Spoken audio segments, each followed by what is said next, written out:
Assalamualaikum warahmatullahi wabarakatuh. Selamat pagi, salam sejahtera untuk kita semua. Yang kami hormati Bapak Roni selaku dosen hukum lingkungan. Perkenankanlah pada pagi hari ini saya memperkenalkan diri.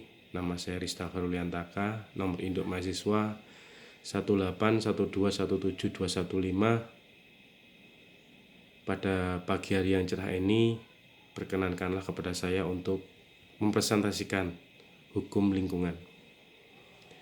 Lingkungan hidup menurut Profesor Dr. Insinyur Oto Sumarmoto adalah semua benda dan kondisi ruang yang mempengaruhi kehidupan kita. Lingkungan hidup sudah diundangkan di pemerintah Republik Indonesia pada tahun 1982 dengan Undang-Undang Nomor 4 Tahun 1982 tentang Undang-Undang Ketentuan Pokok Pengelolaan Lingkungan Hidup. Tetapi pada saat itu, tahun 1982, pemerintah baru mengatur tentang pemakaian saja. Oleh karena itu, pemerintah merevisi atau menyempurnakan Undang-Undang Nomor 4 Tahun 82 itu dengan Undang-Undang Nomor 23 Tahun 1997 pada tanggal 19 September 1997. Dengan disempurnakan undang-undang tentang pengelolaan lingkungan hidup, pemerintah sudah mengatur tentang pemakaian dan perlindungan lingkungan hidup itu. Kemudian pemerintah sudah mengatur bagaimana masyarakat itu berhak untuk menggunakan ataupun berpartisipasi untuk mengelola lingkungan hidup. Jadi pemerintah memberikan atau mewajibkan kepada setiap orang untuk berperan serta dalam mengelola lingkungan hidup tersebut. Ada dua hak sebagai manusia yang ada di bumi ini ataupun khususnya di Negara Kesatuan Republik Indonesia.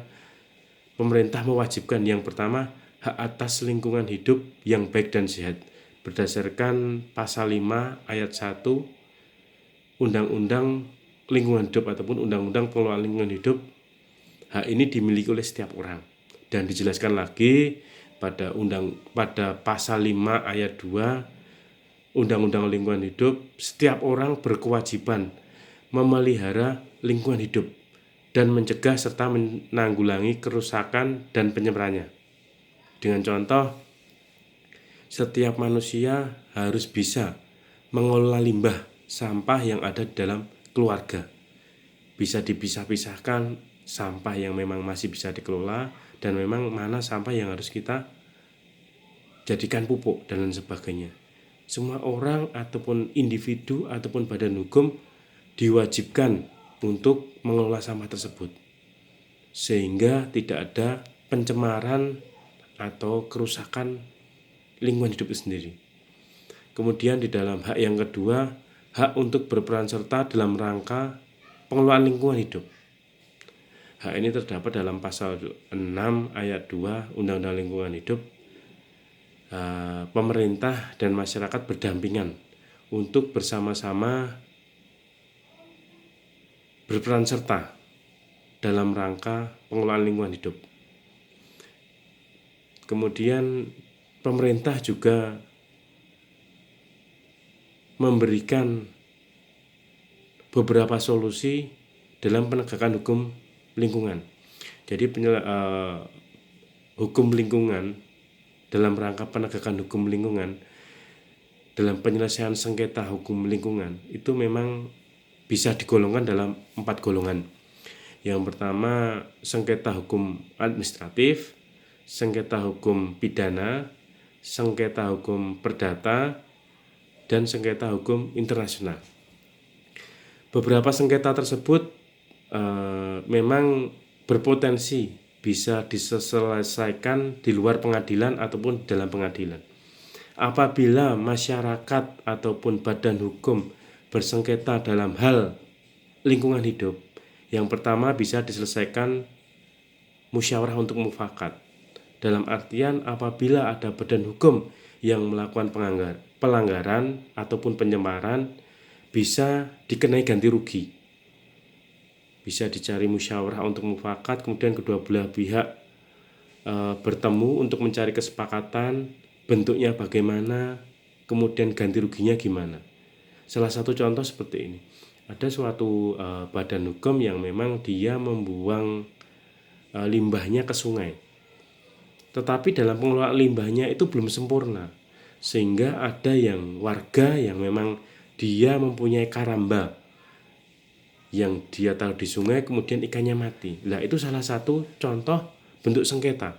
Sengketa tersebut kemudian bisa badan usaha, kemudian pemilik karamba bisa bertemu. Bagaimana solusi untuk menyelesaikan sengketa tersebut? Bisa dengan ganti rugi. Yang penting kedua belah pihak bisa saling menyepakati untuk permasalahan yang telah terjadi. Tetapi apabila memang sengketa itu tidak bisa diselesaikan di luar pengadilan, maka sengketa ini bisa diselesaikan melalui pengadilan. Jadi monggo yang memang merasa dirugikan bisa mendaftarkan ke pengadilan. Demikian yang bisa saya sampaikan dalam hukum lingkungan hidup ini. Semoga apabila ada kata-kata yang kurang pas dan kurang berkenan, saya mohon maaf yang sebesar-besarnya. Wassalamualaikum warahmatullahi wabarakatuh.